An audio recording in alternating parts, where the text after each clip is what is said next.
warahmatullahi wabarakatuh. Hello everyone, good morning, good afternoon, and good evening. I hope that all of you in good health. Thanks for Allah Subhanahu wa Ta'ala who has given us the grace and guidance so that we can be in good health as we are today. Okay, we are from Group 4. Here we'll present the result about group discussion about leadership concept in management. Okay, as for the name of Group 4 is Cici Masrira, Desitria Herliani, Lutfiah Afra Ulfa, and Panji Wiryatama. Okay, as for the material that we'll discuss at this meeting is definition of leadership, traits of effective leadership, leadership attitudes, types of leadership, and leadership skill. Okay, here I will explain about the definition of leadership. According to Ted in Kartono 2003, leadership is the activity or art of influencing others to be based on the ability of these people to guide others in achieving the goals desired by the group.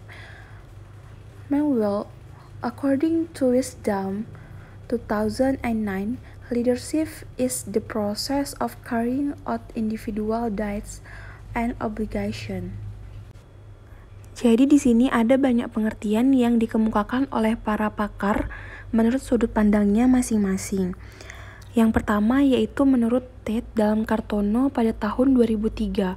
Pengertian kepemimpinan yaitu kegiatan atau seni mempengaruhi orang lain agar didasarkan pada kemampuan orang-orang tersebut untuk membimbing orang lain dalam mencapai tujuan yang diinginkan kelompok. Sedangkan menurut Hikmat pada tahun 2009, kepemimpinan adalah proses pelaksanaan tugas dan kewajiban individu. Jadi di sini dapat disimpulkan bahwasanya manajemen adalah bagian integral dari kepemimpinan. Sesungguhnya dapatlah dikatakan bahwa manajemen tidak bisa dipisahkan dari kepemimpinan dan sebaliknya. Dalam kaitan ini, berbicara tentang manajemen berarti berbicara tentang kepemimpinan. Karena pada saat kita memimpin atau melaksanakan kepemimpinan, berarti ia telah memanajemeni suatu kegiatan. Okay, I'm Lutfiah Afra Ulfa. Want to explain about trait of effective leadership. There are several characteristics of effective leadership. Namely, first, have an ability to communicate a comprehensive picture to others. Second, have the ability to see the full picture. Third, have the ability to interpret and express in clear words the needs, aspiration, and feeling of the group. Fourth, having attention and respect for the needs of aspiration, feeling, and abilities in the group. Fifth, have the ability to communicate the needs, aspiration, and feelings of the group to people outside the group. Sixth, have an understanding of what people need or want for themselves. Seventh, have the ability to inspire people to do what they might not do for themselves, for others. 8. Have the ability to provide direction to others and focus people's energy on specific goals while maintaining high morale within the group. 9. Have a great enthusiasm of change, growth, or improvement. 10. Have the necessary energy to run a business or group. In bahasa, ciri-ciri kepemimpinan yang efektif. Ada beberapa ciri-ciri kepemimpinan yang efektif, yaitu pertama, memiliki kemampuan untuk mengkomunikasikan gambar yang menyeluruhkan kepada orang lain. 2. Memiliki kemampuan untuk melihat pandangan secara menyeluruh. 3. Memiliki kemampuan untuk menafsirkan dan mengungkapkan dengan kata-kata yang jelas tentang kebutuhan, aspirasi, dan perasaan kelompok. 4. Memiliki perhatian dan respek akan kebutuhan aspirasi, perasaan dalam kelompok. 5. memiliki kemampuan dalam mengomunikasikan kebutuhan, aspirasi, dan perasaan kelompok kepada orang-orang di luar kelompok. 6. Memiliki pengertian akan apa yang dibutuhkan orang lain atau yang diinginkan orang lain untuk diri mereka sendiri. 7. Memiliki kemampuan untuk mengilhami orang untuk melakukan apa yang mungkin saja tidak akan mereka lakukan untuk diri mereka sendiri atau untuk orang lain. 8. Memiliki kemampuan untuk memberikan pengarahan kepada orang lain dan memfokuskan energi pada orang dan tujuan spesifik, dan mempertahankan semangat yang tinggi di dalam kelompok. 9. Memiliki antusiasme besar akan perubahan, pertumbuhan, atau peningkatan. Terakhir, memiliki energi yang diperlukan untuk menjalankan bisnis atau urusan pribadi maupun kelompok. C. Leadership attitudes. According to Tihani Handoko, 2009-297, the traits of effective leadership based on scientific research by Edwin Giselli, namely 1. Ability in his position as supervisor. 2. The need for achievement in work, including the search for responsibility and the desire for success. 3. Intelligence, including the wisdom of creative thinking and thinking power. 4. Assertiveness, or the ability to make decisions and solve problems proficiently and appropriately. 5. Self-confidence or view of oneself as the ability to deal with problems. 6. Initiative or ability to act independently. Develop a series of activities and find new ways.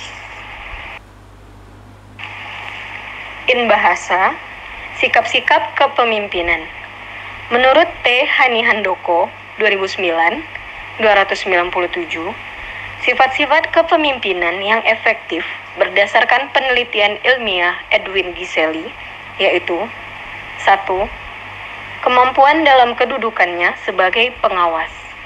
2. Kebutuhan akan prestasi dalam pekerjaan, mencakup pencarian tanggung jawab dan keinginan sukses. 3. Kecerdasan, mencakup kebijakan pemikiran kreatif dan daya pikir. 4.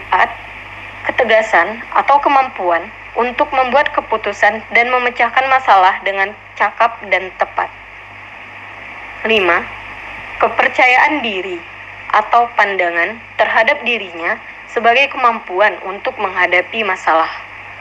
6. Inisiatif atau kemampuan untuk bertindak tidak tergantung, mengembangkan serangkaian kegiatan, dan menemukan cara-cara baru. D. Types of leaderships. According to Sondang, 2012, there are several leadership styles as follows.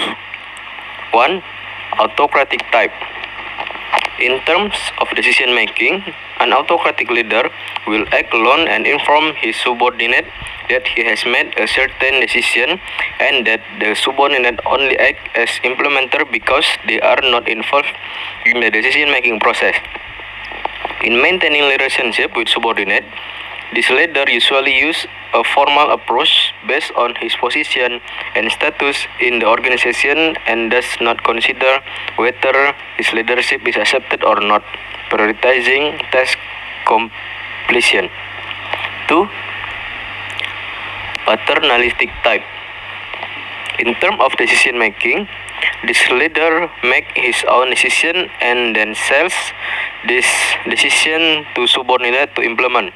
This leader's relationship with his subordinate is like father and son, that the leader does not provide opportunities for subordinate to use their innovation and creativity as much as possible.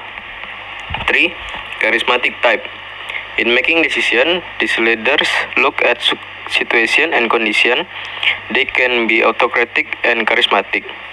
Subordinates admire superiors without being able to explain rationally why the admiration arises. 4. Laissez-faire type. In decision making, this leader makes his own decision. This leader is often referred to as someone who lacks reasonable responsibility for the organization he leads. In maintenance with subordinates, this leader and subordinates are treated as co-workers, and interact that exist are based on informal relationship. Even formal relationships are avoided. That this leader views his subordinate as adults who do not need strict control and supervision. 5. Democratic type. Ideal. In decision making, this leader involves his subordinate in making decisions. In this relationship, the leader places a strong emphasis on the existence of harmonious relationship. A. Leader skills. 1. Conceptual skills. The ability to know the policies of the organization as a whole, even if there is stand-alone function, but the fact that change in each part will affect the whole.